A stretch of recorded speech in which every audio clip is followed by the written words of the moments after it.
Sampai pada batas ini belum ada sanggahan yang bisa mematahkan dari apa yang disampaikan oleh Kiai Haji Imaduddin Utsman Al-Bantani. Sampai pada batas itu kajian Kiai Imaduddin Utsman Al-Bantani itu benar bahwa para Ba'alawi ini nasab ke atasnya tidak tersambung ke Rasulullah Muhammad SAW.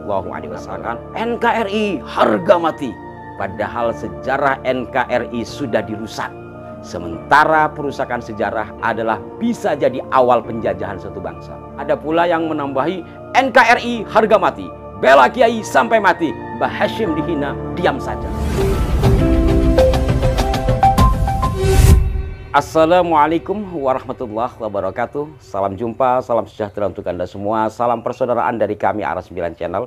Apa kabar saudara-saudaraku? Kembali saya menyapa Anda. Semoga Anda tidak bosan dengan apa yang saya sampaikan, dan kami selalu mohon dukungan dari Anda agar konten-konten kami ini ada nilai manfaatnya, tidak sekedar cuap-cuap. Maka itu kami tak bosan memohon dukungan, kritik yang membangun, dan hal lainnya yang sekiranya menjadikan apa yang kami bahas sekali lagi bernilai kebaikan dan bermanfaat. Sahabat-sahabatku sekalian, tadi ya, hari ini ada semacam diskusi lah dalam salah satu grup WhatsApp yang isinya itu rata-rata adalah pengurus NU. Bahkan ada salah satu, bukan hanya salah satu, ada beberapa pengurus besar Nahdlatul Ulama di grup tersebut. Yang menjadi perhatian saya tidak sebut ya, mohon maaf saya tidak sebut nama grupnya karena ini saya menjaga privasi grup. Hanya saja substansi dari yang dibahas di grup itu yang akan saya sampaikan, yang menunjukkan betapa apa yang telah dilakukan oleh Kiai Haji Imaduddin Utsman Al-Bantani dengan melakukan kajian atas nasab Ba'alwi ini sampai hari ini di kalangan, terus terang saja ya, orang-orang NU, bahkan sebagian dari pengurus NU itu ada yang masih tidak terima dan mempersoalkan dan lebih cenderung kepada kaum Ba'alwinya. Bahkan ada yang berusaha untuk mengalihkan persoalan ini. Kalau bicara sejatinya terkait dengan diskursus nasab ini, seperti beberapa bulan lalu saya katakan, sebenarnya sudah selesai. Sampai pada batas ini belum ada sanggahan yang bisa mematahkan dari apa yang disampaikan oleh Kiai Haji Imaduddin Utsman Al-Bantani. Itu berarti sampai pada batas itu ya selesai. Artinya apa? Kajian Kiai Imaduddin Utsman Al-Bantani itu benar bahwa para Ba'alawi ini nasab ke atasnya tidak tersambung ke Rasulullah Muhammad SAW. Kecuali nanti memang ada bantahan yang bisa membatalkan apa yang disampaikan oleh Kiai Imad. Tetapi kalau kita melihat rentang waktu yang sudah bertahunan ya, 2 tahun atau setahun setengah ini yang menghangat, tidak ada. Kita bicara logika saja, untuk apa memperpanjang persoalan ini jikalau mereka secara khusus Rabithah Alawiyah memiliki dasar yang bisa membatalkan dari apa yang disampaikan oleh Kiai Imad. Selesai, ngapain lama-lama? Kalau memang punya. Ini menunjukkan secara realitas, secara logika mereka tidak memiliki data. Maka sampai batas ini, sekali lagi saya tegaskan, apa yang disampaikan oleh Kiai Imad secara keilmuan bisa dikatakan kebenaran. Artinya apa? Kalau pernyataan Kiai Imad benar, berarti benar pula nasab para Ba'alawi ini tersambung ke Rasulullah batal. Sifatnya dzanni. Ada yang mengatakan begitu. Itulah satu cara-cara untuk mengalihkan dari substansi persoalan. Nah, yang ada di grup WhatsApp Kiai-Kiai NU atau pengurus NU itu, saya bacakan saja tapi saya tidak sebut ya, karena ini menurut saya penting juga untuk disampaikan agar kita memiliki pertimbangan.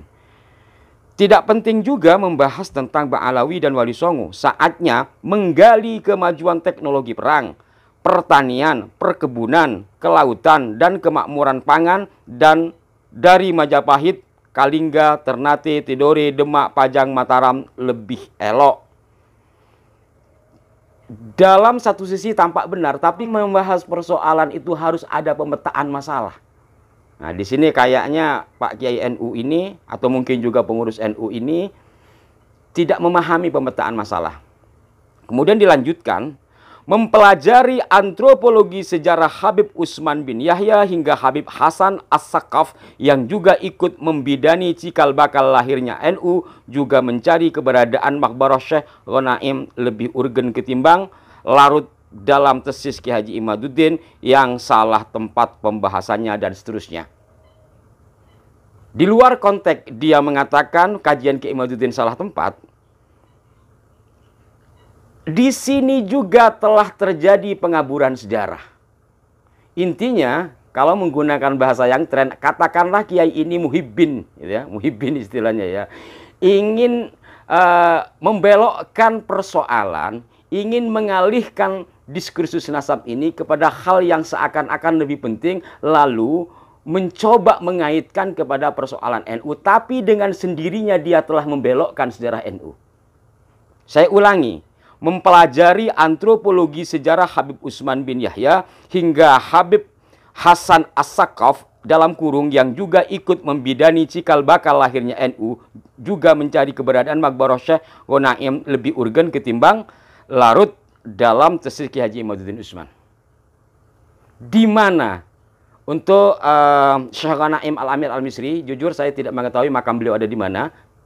Syekh Ghanaim Al-Amir Al-Misri ini adalah salah satu tokoh berasal dari Mesir yang tinggal di Surabaya. Kemudian beliaulah yang menemani Ki Haji Abdul Wahab Asbullah ke Mekah di dalam mengantarkan surat dari NU yang berawal dari Komite Hijaz ya. Itu tahapan yang kedua 1928. Karena 1926 utusan pertama yaitu Ki Haji Raden Asnawi Kudus itu tidak jadi berangkat karena persoalan transportasi. 1928 akhirnya surat itu diantarkan oleh Mbah Wahab yang ditemani oleh Syekh Al-Ghanaim Al-Amir Al-Misri.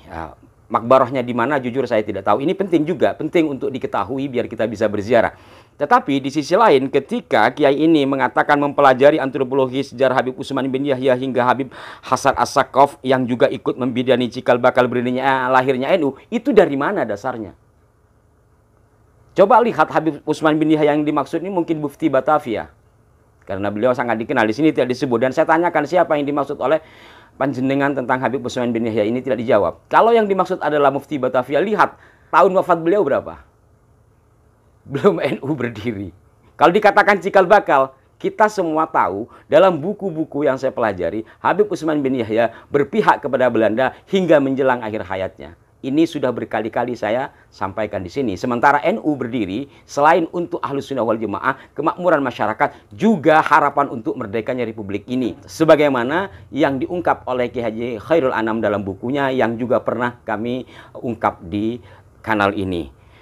Kemudian di sini juga dikatakan ada nama Habib Hasan As-Saqqaf. Ini siapa beliau ini? Dan terlibat dalam berdirinya NU yang mana? Dalam pengertian yang mana ini? Apakah NU yang 1926 ataukah cabang-cabang NU setelah berdirinya NU? Ini kan harus jelas.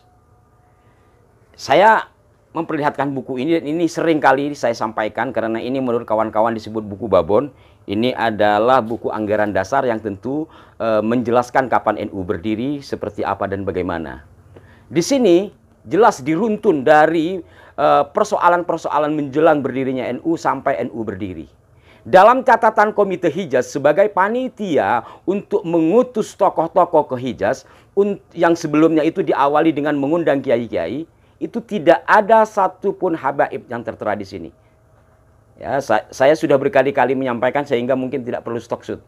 Kemudian juga ketika sudah disusun, artinya dari Komite Hijaz, komite atau kepanitiaan untuk mengutus kiai-kiai ke Hijaz, yang pertama kali diusulkan atau yang siap berangkat itu adalah Ki Asnawi Kudus, tapi tidak terjadi karena persoalan transportasi seperti yang saya katakan. Kemudian surat itu sampai atau dikirim beberapa tahun kemudian, yaitu 1928, yang pengantarnya adalah Kiai Wahab sendiri dengan ditemani Kiai atau Syekh Ghanaim Al-Amir Al-Misri. Itu tidak ada baik dalam susunan panitia Hijaz atau Komite Hijaz sampai ke kepengurusan NU yang tertera pada 1926 sampai Muktamar NU juga yang pertama 8 bulan setelah berdirinya NU. Berikut juga ketika muktamar berikutnya.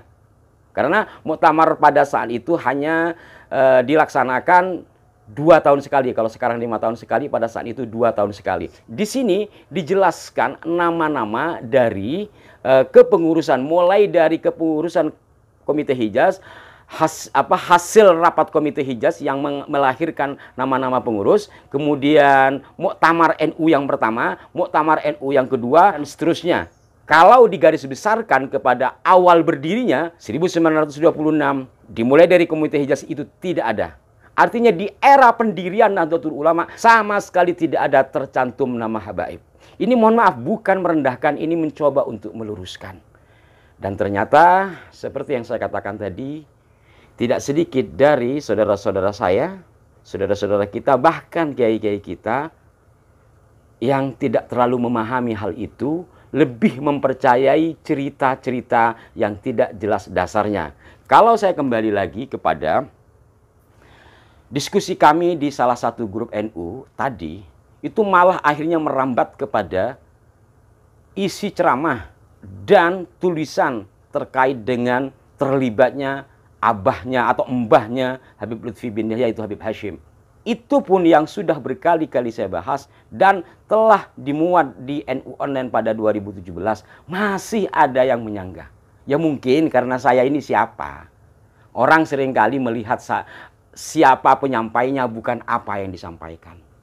Terbukti tadi di situ ada ya mempersoalkan saya ini siapa kok berani-beraninya gitu. Saya katakan saya orang rendahan, saya rakyat jelantah.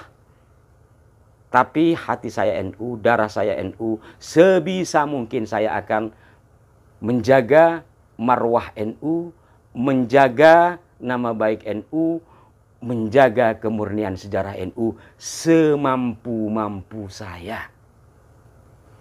Saya jadi teringat kalau kerap kali kawan-kawan kita di NU ya sering mengatakan NKRI harga mati.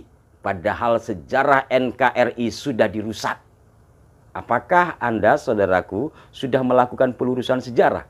Sementara perusakan sejarah adalah bisa jadi awal penjajahan satu bangsa.